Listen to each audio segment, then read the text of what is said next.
Denver Broncos. Here we are. No, we don't start with the Broncos. Oh no, we do start with the Broncos. Y'all finished last, didn't y'all? Why we need that negative energy? That negative energy, right? That's all right. Dangerous is here to save the day. Absolutely. And just a heads up, this is the last division we gonna take and cover tonight, and then we'll continue the series throughout the week. Mm-hmm. All right, Mike, go ahead and kick us off, man. Round 2. Talk to us. Yeah, man. So again, our first round pick and our second round pick went to the Seattle Seahawks. So we got, Mr. Dangerous, but Nick Benito was a guy I did not think was going to be there at this point in the draft. Gives us a real good dynamic. The rushers we currently have on the edge are both power rushers. Nick Benito did phenomenal, and pass rush and the speed rusher has great bend.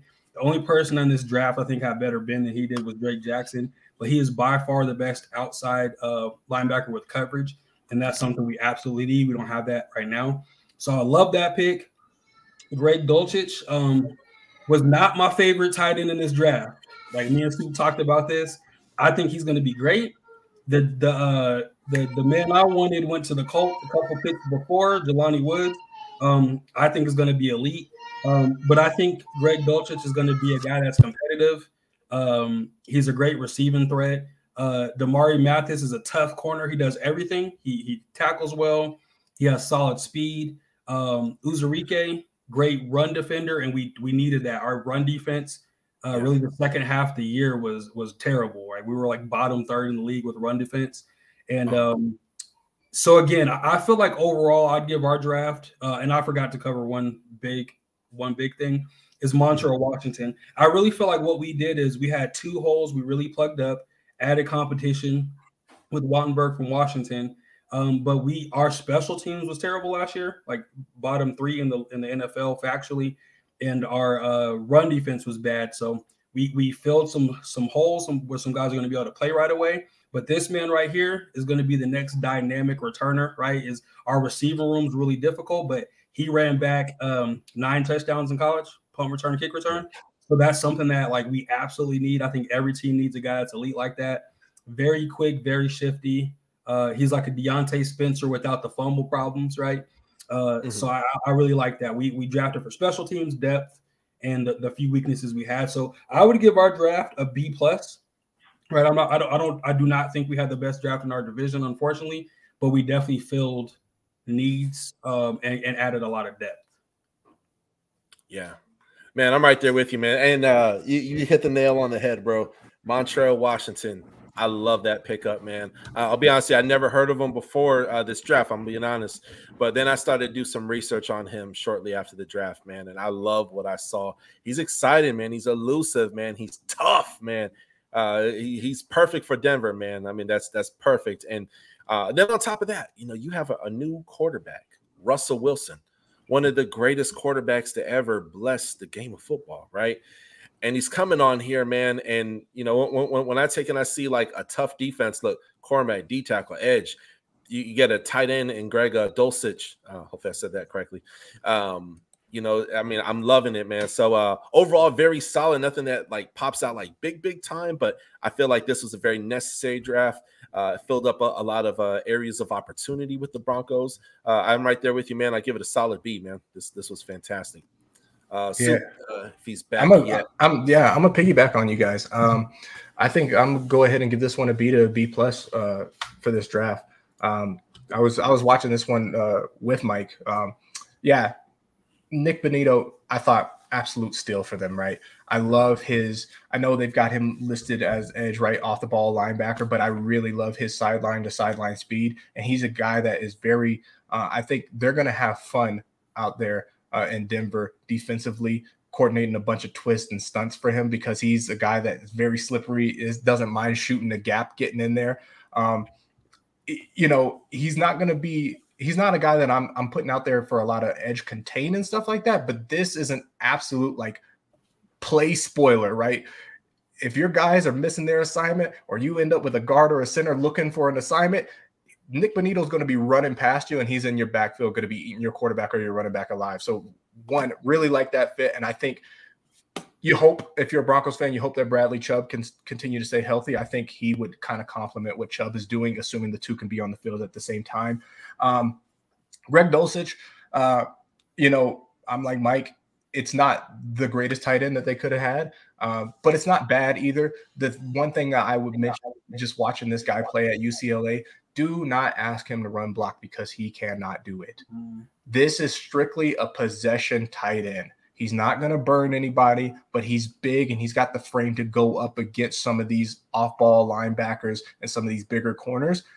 That's where you're going to want to use him. So it's a potential red zone threat, but he's got a lot of work to do if he's going to be utilized in the run game. And even if he's going to be used for some of those pass blocking max protect packages, this is not a guy you want in the lineup for that.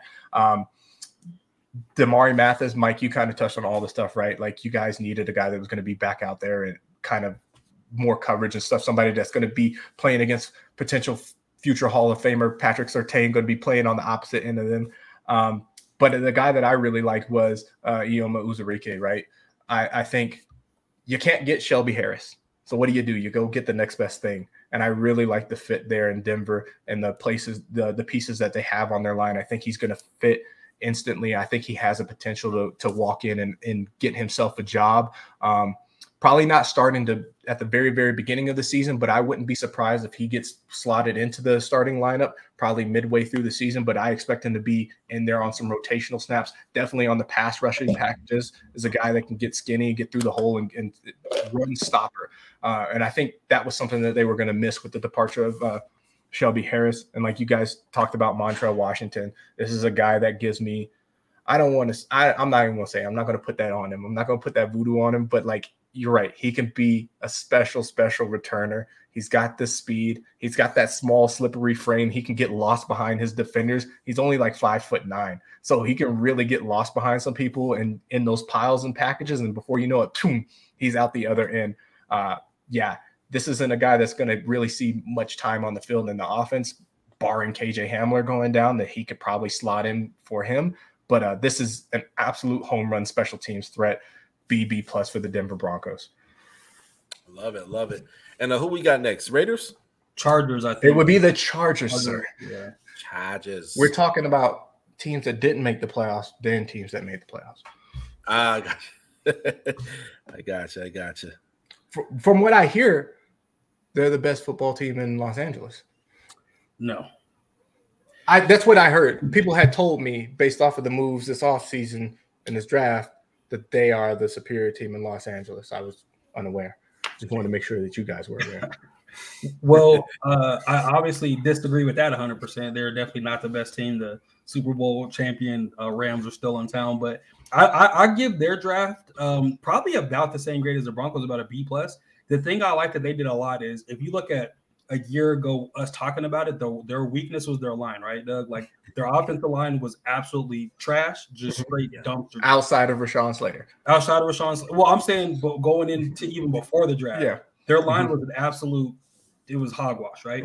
But they got Rashawn Slater, Zion Johnson. I think is going to be an immediate starter, and I think Jamari Slayer, even from Georgia, I think he has the opportunity to be their other guard. I think he'll compete for sure. Guards, a tackle.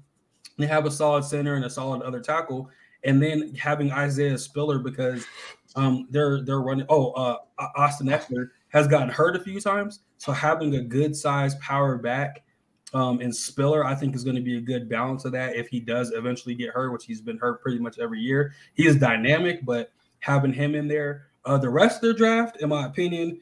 Actually, outside JT Woods, I thought they drafted JT Woods a little bit earlier than I probably would have. But I think Derwin James is in a contract year. So having a JT Woods who's a little bit quicker of a safety, more of a ball hawk, not like a thumper like Derwin James is, but he could kind of balance that out and definitely play special teams, absolutely. But he's a burner as well. So I think they filled some holes. Again, they didn't have many holes. I just don't trust the Chargers because it's the Chargers, realistically. But I'll give them a solid BB+ as well. I feel like they plugged a few holes. They absolutely plugged a few holes, and we'll see. This division is going to eat itself alive. The AFC West it's like a murder. The toughest division in football right now. Yeah, unquestionably. But I think they put themselves in a position where they're going to be, in that competition for 1 through 3 between the Broncos, Chargers, and Chiefs. Yeah. Well, so all at the same time. Do you guys want to blurt out our grade when I count to 3? All right, y'all ready? All right. Oh, y'all, give me a second. I'm trying to think. All right, I'm ready. Y'all ready? All right. 5, 4, 3, 2, 1. B minus. B minus. Yep, B minus is what I have for them, and let me tell you why. Mike, you hit it. They needed some more help at line. I like the Zion Johnson pick, and I like the Isaiah Spiller pick in terms of the fit for what they do. You brought up a good point about Austin Eckler being kind of hurt, and that's no disrespect to Austin Eckler. I still think he's phenomenal, and obviously he's going to go into this season as the lead back. But as he ages and continues to get more injury prone, Isaiah Spiller has the chance to come in there on a rotational basis, make a name for himself, and potentially earn himself a starting spot and earn Austin Eckler a position with another team. So I like it. I like the fit there, but that's where it stops for me when the Chargers. And granted, they've done a lot of things in the offseason, but when I look at this draft, I'm confused because yes, you signed Mike Williams, which argue with a wall. That's a number 2 receiver. That's not a number 1 receiver. That's a number 2 receiver. And you're trotting Keenan Allen out there, who also, by the way, knows the disrespect to Keenan, because I still like Keenan. I think he's nice with it, with the route running in the hands and stuff like that. He's a number 1 on that team, but I think his age has started to come back on him in a negative way for how this game is played. You need people that are stretching the field, and Keenan Allen and Michael Williams are not stretching the field for you.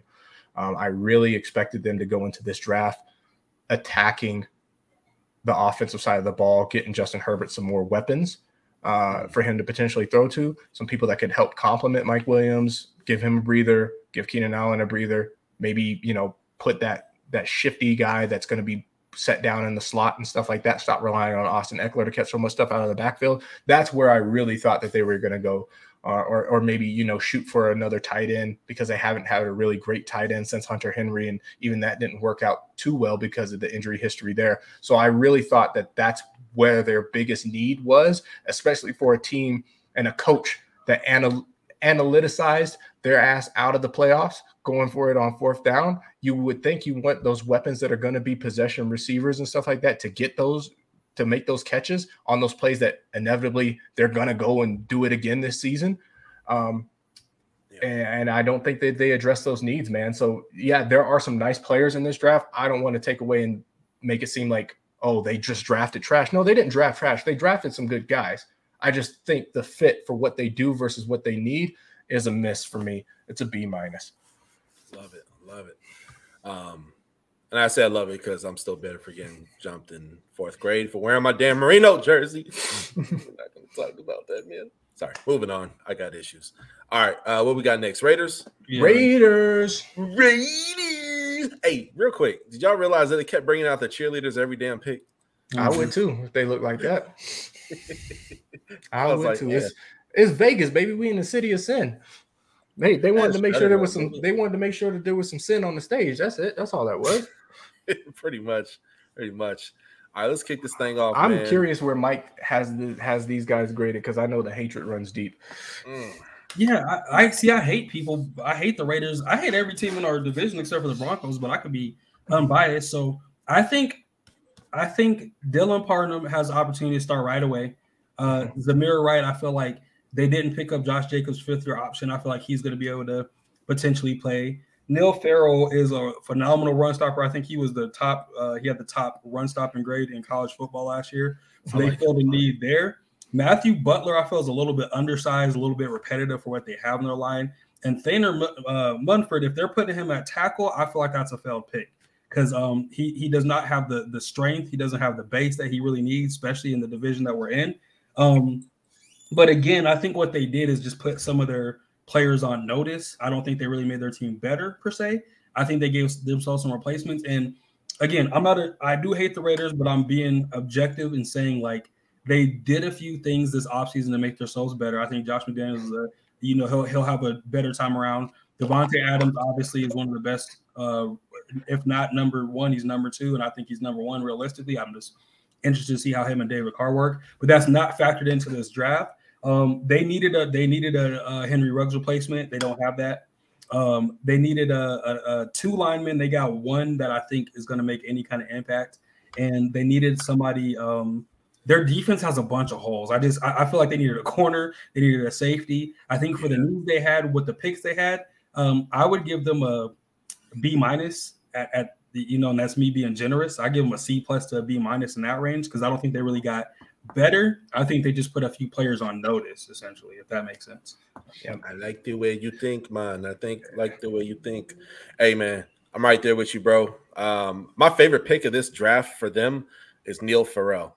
That's a fun tape, man. You want to watch like some good hard-nosed stopping the ball defensive football, man. Neil Farrell, that's your guy, man. So I think he's gonna be a head buster for many years to come, Mike. But again, like I said, I like the way you think. C+.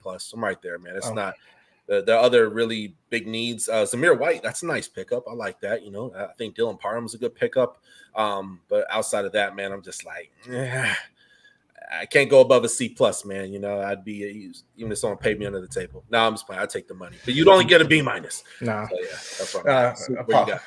This is a C to a C- draft for them. It is, and y'all know, I for some reason I just dump hard on the Raiders. I tend to typically be more positive than negative against them, but I think, granted, with the news that came out right before the draft that they're declining the options, the 5th-year options on Josh Jacobs, Khalil Farrell, and who was the one? No, and Jonathan Abrams.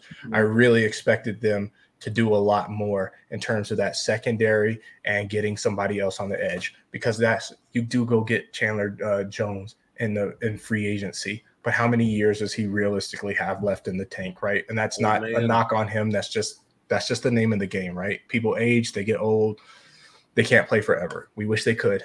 Other people don't wish they could play forever. But that being said, like, what are we doing? Dylan Parham, I love the pick because he's going to slot in and he's going to be the incognito replacement, right? Immediately. Hopefully with a lot more consistency and no weird off the field issues, medical stuff like that, right? Hopefully it's just somebody that can plug and play.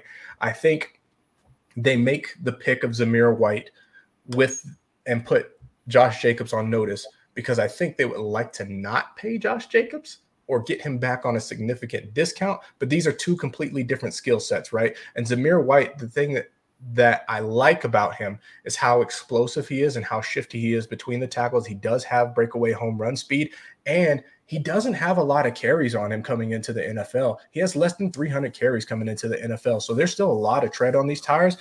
He's got a lot of potential to go far. But the thing to keep an eye out on, and I know from firsthand experience and being in denial and being in love with it, you have to watch his knees. There's already reports coming out that he has the same kind of knee issues, the knee tendonitis that plagued Todd Gurley and ultimately put Todd out of the league, right? So as great as Todd was, right, we had, I would say, a good 4 to 5 years of dominance from him. And I would pay for that again, by the way. Just understand he's here for a good time, not for a long time. So you may not want to put Josh Jacobs out to pasture yet because you may find yourself with nothing here in a few years, or even, depending on if those knee issues come back sooner. We don't know what the medical staff in Vegas is looking like right now. But I do like the fit, right? I think he kind of can come in on the rotation with Josh Jacobs. I think he's going to be one of those guys that's kind of pass catching, not as good as a pass catcher as James Cook, but better than Josh Jacobs out the backfield. I think they're going to slot him into that Jalen Richard role that they kind of had carved out before, and kind of take some carries away from him and Kenyon Drake. And who knows, like Kenyon Drake and Zamir White might be the new tandem in Vegas, and Josh Jacobs might be the odd man out. Go ahead and send him up to Los Angeles. We'll take him on the Rams.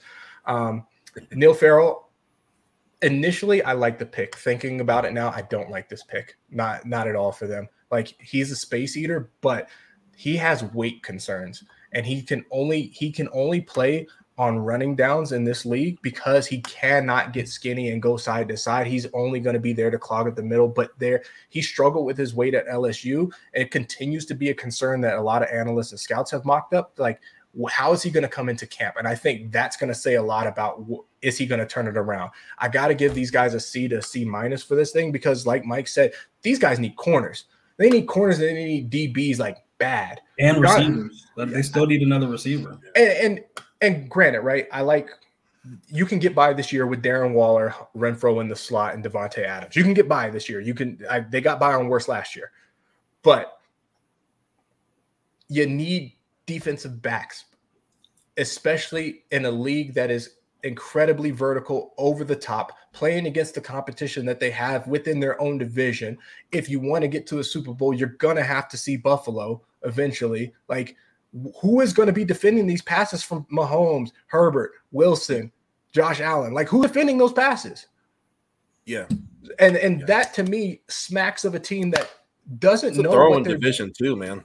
It doesn't know what they're doing. And either that or they know something that we don't know, and Honey Badger is signing tomorrow after the 4 p.m. where it doesn't affect the compensation formula. So either they know something that we don't know, or they're trading for James Bradbury or something. But like, based off of this draft and what they needed, and they needed a lot, they really only addressed the one thing that they need, which was a guard. So the C to C minus, and I think that's generous. Ooh, love it, man. I mean, y'all busting on some hot takes today, man. Got Kansas City Chiefs, Kansas City. Let's see what they got. Disgusting draft, dude. A disgusting draft. Hold up. Like, Doug, is there a way? Hold on. Like, can you scroll up all the way real quick, and then sure. So, and then because I just like this, I kind of don't want to go pick by pick, but I kind of have to, right? You look at Trent McDuffie, he'll start right away. Mm-hmm. George Karlaftis, start right away. Sky Moore, that's the Tyreek Hill replacement, start right away. Mm-hmm. Brian Cook, I think he's gonna, if not start right away, be an absolute rotational person immediately. Leo Chanel, start right away, right? And then Darian Kennard, right? I think has the potential to come in and start right away. So you're talking about a team that was just like, oh, bump it, like we can, Tyreek Hill, get out of here. Honey Badger, which I thought that was a crazy move to get rid of him, get out of here. But they got people that are going to come in right away. This team is hard to say this, right? It's hard to fathom this. But getting rid of Tyreek Hill, getting rid of Honey Badger, they still, after this draft, got better. Mm-hmm. I think they had one of the 3 to 5 best drafts. I would absolutely give this an A. And it gives me heartburn to say that, Doug. Like, it's like, it'd be like you giving the Patriots an A or something. Yeah. This hurts. But they literally hit it out the park. Like, I know Soup knows I'm high on George Karlaftis. He wasn't as high as I am, but I think him going there in that role that they'll be able to have him in, dude's a power rusher. He can't get around. He knows how to swim moves. He can get around a tackle, get around a guard. I already love him talking about he wants to sack Russell Wilson, and Garrett Bowles let him know. He said, "I love fresh meat, so good luck." Right? Came in talking already, but dude is long. He's a beast, and I think he has a motor that that's going to be able to put him the lead of a solid rotation. So, I mean, I feel like they really hit on dang near all their picks, man. Like they really, it really made me mad. I was just like hoping, like, are they really going to eat today? Man, I don't know. I got to give it an A. They had the best draft in our division. And again, I think I was wondering how they're going to replace Tyreek Hill because Juju's not it. But Sky Moore came in there. That dude, he's a phenomenal returner. I think he can absolutely do everything Tyreek Hill did, and you don't have to worry about the off-field concerns. Yeah, Doug, I'll let you go next, Doug. Oh, man, I'm going to be real quick, fam. I ain't got a whole lot to say about this one, man. Look, George Karlaftis, man, I love this pick, man. Trent McDuffie, man, look, top 3, depending on who you talk to, I say he's the 3rd best cornerback in the draft, but that's not a slight on him. This was a great draft for secondary, and dude, he is a beast, man. So their defense got better, their receiver core got better. I have to give it an A, man, because again, it's like whether you grade in teams like the Rams, you grade in teams like the Bills, the Dolphins, they're almost complete teams. There may be like 2 areas of need, but you could easily fill that. And then some of these teams even do that in free agency, man. Other than Juju Smith-Schuster, I mean, and please correct me, maybe I feel like I'm missing another person or two, but they had an okay free agency. But man, this draft is really a home run. I give it an A. I'm done. And just to piggyback, I know Soup is transitioning. Like, I want to give a shout out to Brian Cook because he went to Howard. So he went to Howard, transferred to Cincinnati. I think even if he was at Howard, he would have been a top 3-round pick. But him going to Cincinnati, launched him up. And I think he has the opportunity. That dude has been able to play in the slot. He's a good safety in general.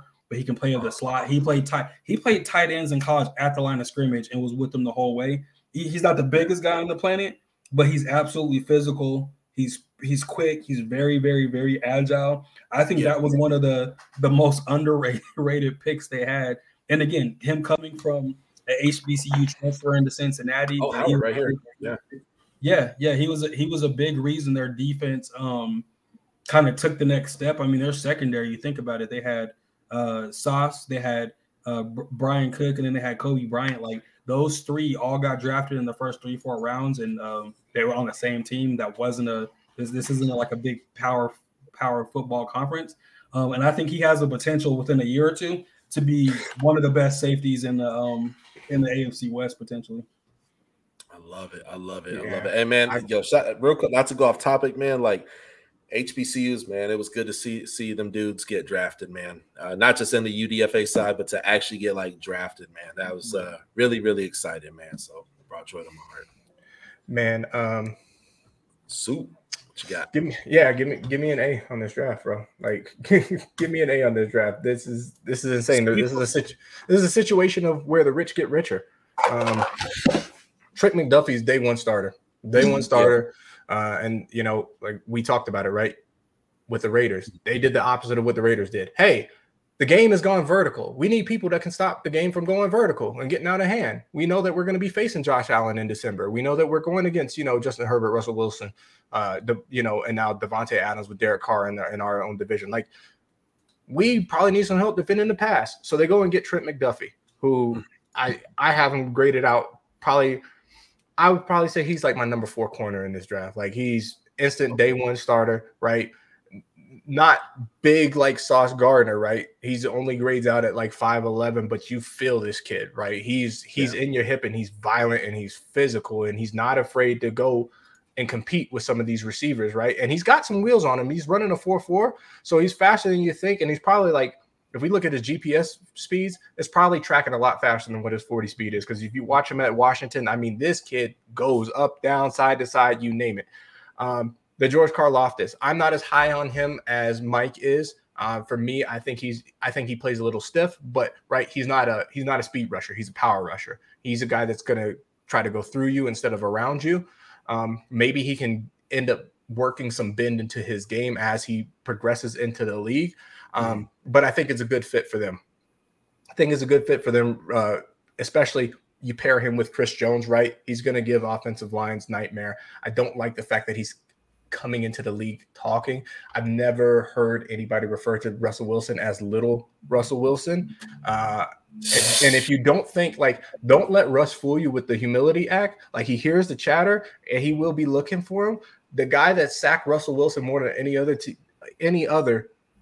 player in the league, Aaron Donald, has never referred to Russell Wilson as little Russell Wilson. Never. Right. So I think like, if you're going to come in chirping, you better be able to back it up, because the moment you get put on your back, we're going to talk about you, bro. And you're not going to be able to live it down. And he made himself a target for that line. Like 100%. Garrett Bowles already said, I love fresh meat. Like, I can't wait till we play them to see what he does against Garrett Bowles. He's a dog. 100%. And the Sky Moore, right? He's a Tyreek Hill replacement. There is no true. No, you're good. I got it.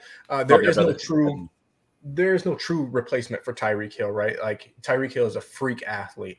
But if you're trying to replace similar style of play, skill set, speed, right? He fits into that. Not an overly big receiver, only 5'10", but he's going to come in and contribute right alongside MVS, Mecole Hardman, who I think is going to have a breakout season. Like, this is a guy that you can work down into the slot. You can put him over the top if you really needed to, if you want to stretch the field a little bit. I like Sky Moore a lot. Brian Cook, I think, me personally, I think he can come in there and compete with Justin Reed for the starting position day one. 100%. I think he's going to put Justin Reed under a lot of pressure, especially because the deal that they gave Justin Reed, like, you heard Honey Badger, he would have taken that deal. So I think I don't know the specifics of the Justin Reed deal, but I think it's structured in such a way that if Brian Cook comes in, they will feel comfortable moving Justin Reed, getting some capital, and I think they got Devin Key that would be sitting behind him as the number 2. So I really like that pick for them. I think if he's not the starter this year, he's the starter next year, if not by halfway through this season. Leo Chanal, like, Jesus Christ, dude. Oh. Like, in the it's on a platter for all of them too, bro. man. Like, big physical, is sideline to sideline speed. He ran a 4.53 at the combine we're talking about an interior linebacker, like run stuffer, shoots the gaps, disruptive in the backfield, going to be a nightmare for offensive lines. And like I said, and this goes to the formula that they're building with the Chris Jones, right? Next to Carr Loftus. Now you got a guy who's not afraid to come down in those blitz packages and shoot those gaps. Like, it is going to be a nightmare for offensive coordinators to kind of figure out. Joshua Williams, right, out of Fayetteville, I like the pick. I think he has a chance also to kind of work himself into the starting lineup, or maybe, you know, come down in the slot or the nickel or stuff like that.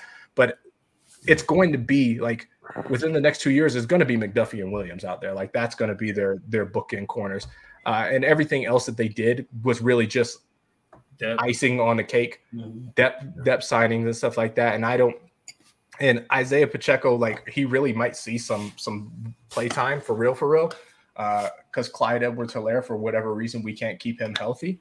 And he brings a little something different than Clyde Edwards-Helaire does, right? Like, Clyde Edwards-Helaire, I think we can agree, is a little bit more physical runner, where Pacheco has got more of that home run speed. I think he ran almost under a 4.4, like a 4.37, something like that. So he's got that. He's got that breakaway speed, and I think he's going to be the guy that's catching passes out the backfield. He's going to be the guy that, you know, Mahomes is doing the no look dumps to. That's what's going to be happening, as opposed to bringing in a Tyreek Hill to do that. So that way Sky Moore can stay down the field. So I think a lot of, like I said, a lot of luxury picks for them. They definitely got a lot better. They're going to make sure that Cincinnati Bengals are not beating them, you know, in the AFC Championship game, and they're going to try to make it as hard on Josh Allen as possible in the AFC Championship game. And to my knowledge, I believe Patrick Mahomes, his contract kicks in this upcoming NFL season, right? Yeah. Yep. So it's like, I'm not gonna lie. Okay, I'll be honest with you, and I was wrong. Obviously, I was like, yeah, I don't want to say I was writing them off, because we have a talent like that. I mean, it's amazing, right? But man, at the same freaking time, it's like, man. Okay, you lost Tyreek Hill. Okay, Tyrann Mathieu, you know, you couldn't pay those guys. You still have a draft like this, man. It's like you're going to be in the conversation. And again, we don't know. Look, all these dudes could flake, and we look back, oh, man, we get this draft at F. The chances of that happening, dude. These are all really good guys, even if they hit on half of these picks, man. Doug, I hope we say their Fs in a year from now. That's my personal hope. Personal hope. But to run back on what you said, Doug, like, don't get it twisted. The Kansas City Chiefs were prepared to pay Tyreek Hill. Yeah. They were, and him actually taking the bag to go back home, because I really think the Chiefs would have paid him what Miami paid him. Maybe not as much in the guarantees, just slightly under. But I think he really wanted the opportunity to go home and not have to deal with the taxes, because, you know, Florida very friendly with the taxes over there. I think that's why. And also, right, there is nobody on the Chiefs roster, and no disrespect to McCole Hardman, because I actually like McCole Hardman quite a bit. There's nobody on the Chiefs roster that can complement Hill's speed like Jalen Waddle can. And I think that the prospect of playing with that, I think is very exciting for him, regardless of what the quarterback situation is, right? I think he knows he's going into an inferior quarterback situation, but I think he also knows if that doesn't shake out this year, we get in a quarterback next year. Like 100% they get in a quarterback. So this actually, him leaving actually played right into the Kansas City's hand. Yeah. And if you look at Mahomes' contract, because of when it was done, in comparison to these recent quarterback contracts that have gotten done and what the future contracts, like the Kyler Murray, who is going to be the very next contract to get done. Joe Burrow, Lamar Jackson, Patrick Mahomes' contract is going to be an absolute steal, and the way that it is written, he cannot negotiate his contract for the first 3 years of this new deal. So even if he plays it out, right, the first time he can come back to the table and it's written in the contract and say, hey, we need to renegotiate because all these other people are getting paid and I'm better than them, he can't do it for 3 years. Which keeps them very steady. They paid Kelsey a decent money. Now you're not paying any top receiver money out there. You're not paying top running back money. You're not paying top lineman money. You're not paying top defensive money. Yeah. Like, they have space to navigate and to be good for a few years. And I think what a lot of people, especially divisional rivals, were waiting on, Wait until that Mahomes contract kicks in. Then you guys are going to be shut down because you can't navigate the cap. Well, guess what? Tyreek Hill did them a massive favor. I said that last year, and then they were like, we got some for you, Mike Williams. Tyreek Hill just did them a massive favor, man. And I think, draft aside, right, I think this season is going to showcase who has a good front office and who doesn't. Because Rams came out here and won with the F them picks philosophy. And I think this is a copycat league. We can all agree it's a copycat league, whether you like the F them picks formula or don't like the F them picks formula. You can't deny that because the Rams won the Super Bowl utilizing that formula, it did not embolden a lot of these other teams to adopt similar formulas. Now, the easy part of the F them picks formula is F-ing them picks. That's the easy part. The backside of that is, how do you draft when you don't have those premium picks? Who are you bringing in? How do you get all of that stuff to work? Scouts. Do you hit on that? How well can you manage your cap when it's bucked up against this thing? Because we've traded for stars or we've developed stars. We want to pay them. We want to keep them in the building. Are you afraid to cut a guy and that's good and let him go to somebody else and bring in, and start the guy that you picked in the 6th round? Only time is going to tell if the F and picks formula is successful for these other teams.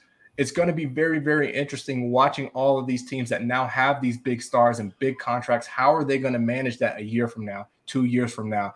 Like the Josh Allen contract, I think, kicks in this year, right? Mm-hmm. Vaughn is making real money this year. Stephon Diggs is making real money this year. There's a lot of stuff that's happening over in Buffalo. It's same thing with Tre'Davious White making real money. Yeah. And I think with the reset of these markets for both corner and receiver, there's a lot of guys who are not up to be paid, but their contracts are coming up and they're going to be knocking on the door saying, hey, we need to come talk about this money because this ain't right. Yeah. Jayla Ramsey is one of those players that I do expect to be looking about a year from now, coming back to the Rams and saying, I need y'all to come to the table. We need to renegotiate this. You better not play Jamar Chase the last game before he negotiates that contract. Right. The only thing I can say about that is one, Jamar Chase, a hell of a receiver. Two, one of them got a ring, the other one don't.